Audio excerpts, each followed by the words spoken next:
그래서 3월은 이제 굉장히 잔인한 상패 시즌이라고 불리게 됩니다. 오늘은 주식 투자를 하는 분들이라면 반드시 알아야 할 Nice stack.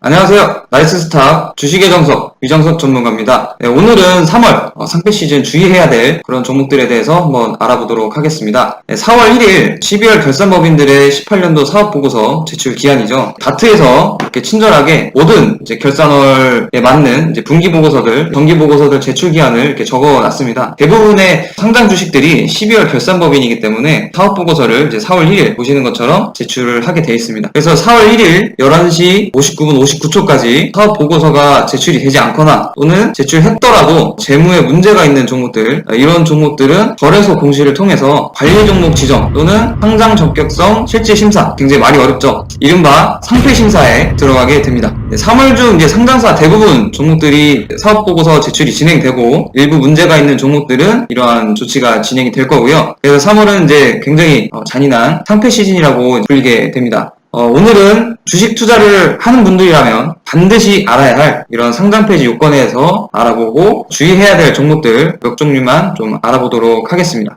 본격적인 내용에 앞서서 시청자분들 채널 구독과 영상 좋아요 꼭 눌러주시고요. 오늘은 아주 중요한 내용들 전달해 드리니까요. 끝까지 잘 시청해 주시고 아래 링크 통해서 여기 보이시는 요 링크 통해서 성함과 연락처 남겨주시면은 종목들 함께 매매해 보실 수 있게 저희 체험 종목도 보내드리고, 지금 오늘 이제 안내 뒤에서 이제 영상에 나올 건데요. 주의해야 될 종목들 추가적으로 좀 더 자세한 안내 해드릴 수 있도록 해드리겠습니다. 반드시 하나씩 남겨주시면 감사하겠습니다.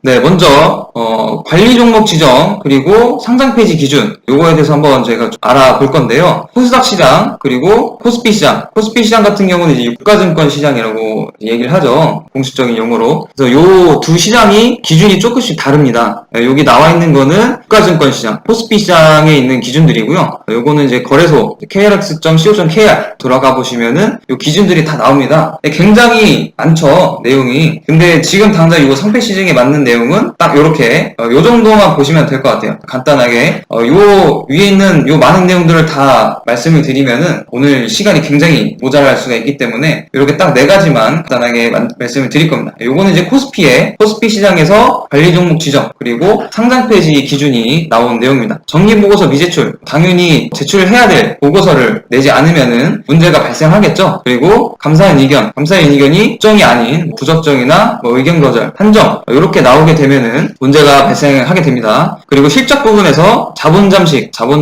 그리고 매출액이 최근 사업연도에 50억 미만이면은 이제 관리 종목 지정이 되고, 2년 연속 매출액 50억 미만이 되게 되면 상패 심사로 넘어가게 됩니다. 기준은 이렇게 있고요. 이제 지능기업이 요건 이제 실제 사례입니다. 지능기업 최근에는 유승민 테마주로 엮여서 이제 굉장히 좀 시세가 나오는 그런 종목이죠. 근데 이 종목도 16년도에는 이렇게 보시는 것처럼 자본 잠식, 완전 잠식 이런 상태로 가게 됐습니다. 여기 기준 보시면은 이제 자본 잠식의 경우에는 여기 자본 잠식률 구하는 공식이 이렇게 나와 있습니다. 자본금 빼기 자본 총계, 자본금으로 나눈 요게 이제 비율이 나오는데, 이게 50% 이상이 넘어가게 되면은 이제 자본 잠식으로 이렇게 해서 처음 딱 걸리면은 관리 종목, 그 다음 이거 걸리고 나서 그 다음 또 걸리면은 이제 상패가 되는 이런 수순을 받게 되는데요. 그러니까 쉽게 얘기해서 이렇게 재무제표를 보시게 되면은 자본금 그리고 자본 총계 요 항목이 있습니다. 네, 요 항목을 보시고요. 이 자본금 포함해서 자본 잉여금이라든지 회사가 이제 운영을 하게 되면은 자본금뿐만 아니라 굉장히 여러 가지 자본의 종류들이 있잖아요. 그거를 다 합한 게 자본 총계인데,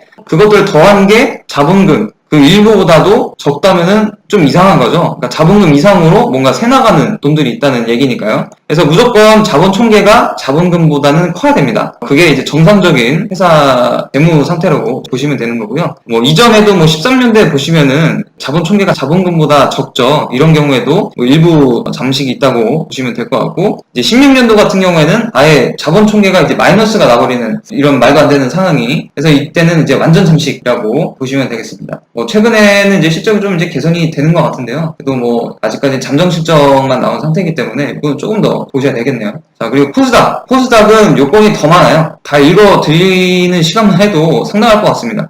요약을 하면은 매출액, 그리고 법인세 비용 차감전 계속 사업 손실. 참 말도 어려워요. 그래서 그냥 일단은 눈으로 일단 보시고요. 그리고 장기 영업 손실, 그리고 마찬가지로 코스피와 마찬가지로 자본 잠식, 그리고 감사 의견. 코스닥의 경우에는 불성실 공시 벌점이 누적되는 경우에도 퇴출되는 요건이 또 들어가 있고요. 그리고 공시 서류, 요거는 또 마찬가지죠. 이제 정기 보고서들 미제출했거나 문제가 있을 경우 정기 보고서 미제출뿐만 아니라 이제 주주총회를 정상적으로 운영하지 않았을 경우, 이런 경우에는 관리 종목 또는 퇴출이 되는 그런 요건들을 갖고 있습니다. 아무래도 코스피가 좀 더 이제 우량한 종목들, 애초에 상장 요건 자체가 코스피 경우에는 매출액이라든지 영업이라든지 그런 실적 부분뿐만 아니라 이제 대무 분야에서도 조금 더 까다롭기 때문에 진입 장벽이 쉬운 만큼 나갈 때도 좀 더 이제 빨리 나갈 수 있는 그런 요건이라고 생각을 하시면 될 것 같아요. 중요한 거는 요 좀 세부 내용을 보시면 될 것 같아요. 매출액 기준 같은 경우는 뭐 애초에 이제 코스닥 요건 자체가 좀 적기 때문에 코스피 시장에서는 50억 기준이었는데 코스닥에서는 이제 30억 기준이고요. 그 다음에 이제 추가가 된 것이 법인세 비용 차감전 계속 사업 손실, 그리고 불성실 공시, 요 정도가 되겠습니다. 장기 영업 손실도 그렇죠. 법인세 비용 차감전 계속 사업 손실, 그리고 장기 영업 손실, 그리고 불성실 공시, 요 정도가 요건이 추가가 돼 있고, 세부적인 내용들은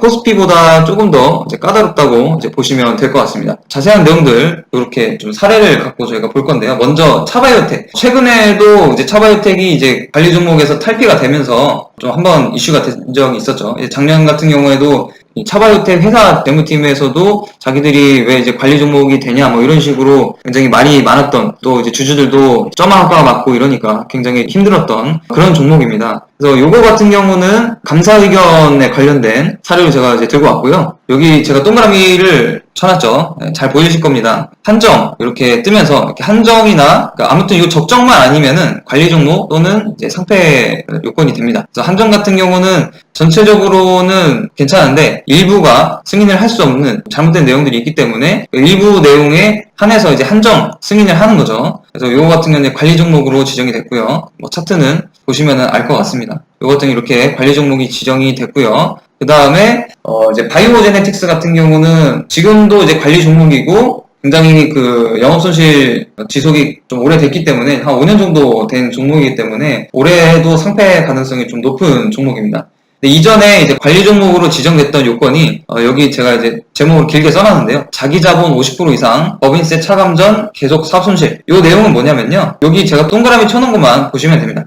여기 나온 법인세 차감전 계속 사업 손실, 요 부분 같은 경우는 이 세전 계속 사업이익, 요 부분이 지금 마이너스 106억 이렇게 찍혀 있죠. 그리고 요 손실이 자기 자본의 50% 이상이 되는 경우에는 관리 종목으로 이제 지정이 된다는 내용입니다. 자본금을 보시면은 55억이죠. 18년도 9월, 그러니까 3분기까지 해서 18년도 누적된 자본금과 세전 계속 사업이익이 이렇게 나와 있는데요. 자본금 같은 경우는 55억, 그리고 세전 계속 사업이익 같은 경우는 이제 마이너스 106억. 그러니까 거의 이제 마이너스 50% 정도가 되는 그런 상황이죠. 요 부분도 18년도 4분기 실적이 아직 나오지 않았기 때문에 정확하게 이 종목이 이제 관리 종목이 된다 이렇게 말씀을 드릴 수는 없지만 좀 상당히 위험하다는 요 부분을 이제 말씀을 드리려고 찍고 나온 사례입니다. 이전에도 이런 세전 계속 사업이익이 자기 자본 대비해서 굉장히 좀 손실이 심했기 때문에 이미 관리 종목으로 지정이 돼 있는 그런 종목이에요. 자, 그리고 스틸플러, 요거는 이미 상패가 돼서 이제 우리는 매매를 할 수 없는 그런 종목입니다.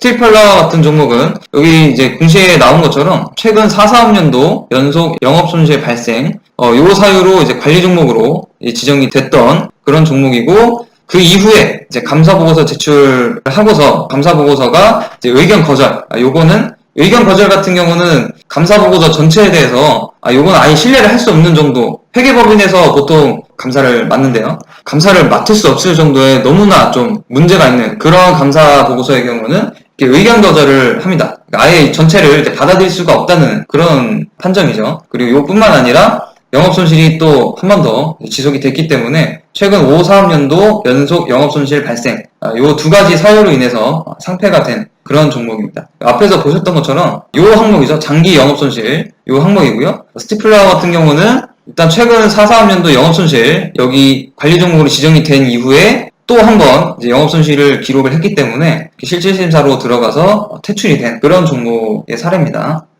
자, 그리고 차이나우런, 차이나우란도 현재는 이제 아예 상폐가 돼서 지금 우리가 매매를 할 수 없는 그런 종목이죠. 이 작년 한 해 이제 차이나우란 관련된 공시를 보시면은 정말 그냥 배짱으로 그냥 버티고 상폐가 된 그런 종목입니다. 보시면은 뭐 저는 예시를 요 공시 하나만 이제 상폐 사유 발생 안내 요 공시 하나만 이제 갖고 나왔는데, 이전에 보시면은 뭐 분기 보고서도 제출도 안 하고, 여기 나온 것처럼 이제 분기 보고서 미제출 공시죠. 분기 보고서 제출도 안 하고, 보통은 이제 상폐 이렇게 실질 심사로 넘어가는 종목들 같은 경우는 회사 측에서 최대한 상폐를 시키지 않으려고 개선책을 제출을 하고, 만약에 재무가 불량하다 그러면 유상증자를 한다든지 뭐 CB나 BW 같은 채권을 이제 발행을 한다든지 이런 것들이 있는데, 이런 노력들을 하는데 차이나우란 같은 경우는 그런 게 전혀 없어요. 관리 종목 지정된 이후에도 그냥 적자 계속 내고 증자 같은 거 전혀 하지 않고요. 그 다음에 분기 보고서도 그냥 안 냅니다. 안 내고 장사 접는다 이런 식으로 폐지를 하고 말아버리는, 결국은 이제 역사 속으로 사라진 그런 종목입니다. 네, 코스닥 시장 퇴출 요건을 제가 다시 한번 갖고 왔는데요. 매출액 요건이라든지 법인세 비용 차감전 계속 사업 손실 요 요건이라든지 장기 영업 손실 요 요건이라든지, 요 밑에 보시면은 기술 성장 기업 요 기업들에 대해서는 미적용을 할 수 있는 이 예외 요건들이 있습니다. 요거 같은 경우는 기술 특례 성장을 한 그런 기업들에 한해서는 여기 세부적으로 이제 내용이 나와 있듯이 뭐 몇 년간 미적용을 해주는 상폐나 관리 종목이 되는 거를 아예 그냥 패스를 해주는 그런 요건들이에요. 이 대표적인 종목이 이렇게 기술 성장 기업 상장 특례를 한 종목들이 위에 있는 것처럼 요 매출액이라든지 영업 손실 부분에서 면제를 받는, 혜택을 받는 그런 종목들입니다. 대표적인 종목이 바로 이 신라젠입니다. 보시면은 영업 계속 적자죠. 당기순이익 당연히 적자고요. 자본금은 뭐 꾸준히 늘어나고 자본 총계도 이제 꾸준히 늘어나니까 자본 잠시까지는 아닙니다. 근데 이렇게 손실을 계속 해내는 이런 종목들, 신라젠뿐만 아니라 최근에 또 급등을 보이고 있는 퓨리언트 같은 종목도 보시면은 매출액이 아마 계속해서 몇 년 동안 0이고 그냥 손실만 계속 내는 그런 종목들. 근데 이렇게 기술 특례 상장을 했기 때문에 그런 상폐 요건에서 아예 그냥 면제가 되는 그런 종목들이 있습니다. 이런 종목들 같은 경우는 이제 앞에도 이제 잠깐 이제 보여드렸지만 해당 기업이 갖고 있는 기술을 인정을 해주고, 대신에 특정한 요건 하에서 그런 기술들이 좀 이런 영업 손실을 계속 내더라도 일단 상장을 시켜주고 자본 조달을 계속 이제 받을 수 있게 해주는 그런 제도이기 때문에 당연히 이런 손실 부분에 있어서는 좀 몇 년 동안은 좀 눈 감아주는 그런 제도라고 보시면 되겠습니다. 그래서 사실 신라젠 같은 경우는 보시면 특이한 게 이제 자본이 계속 늘어나잖아요. 요거 같은 경우는 뭐 사장이 뭐 자기 사재를 뭐 이제 회사에다 뭐 집어넣고 이런 게 아니라 뭐 아까도 말씀드렸던 유상증자라든지 CB라든지 BW 이런 것들을 계속 이제 발행을 하기 때문에 이런 자본 조달을 계속 진행을 하는 겁니다. 그래서 올해 같은 경우에도 대부분 최근에 상장한 이런 바이오 종목들 같은 경우는 기술 특례로 상장을 많이 하기 때문에 관리 종목이라든지 상장 폐지라든지 이런 부분에 있어서는 조금 비켜갈 수 있는 그런 종목들이라고 보시면 될 것 같아요.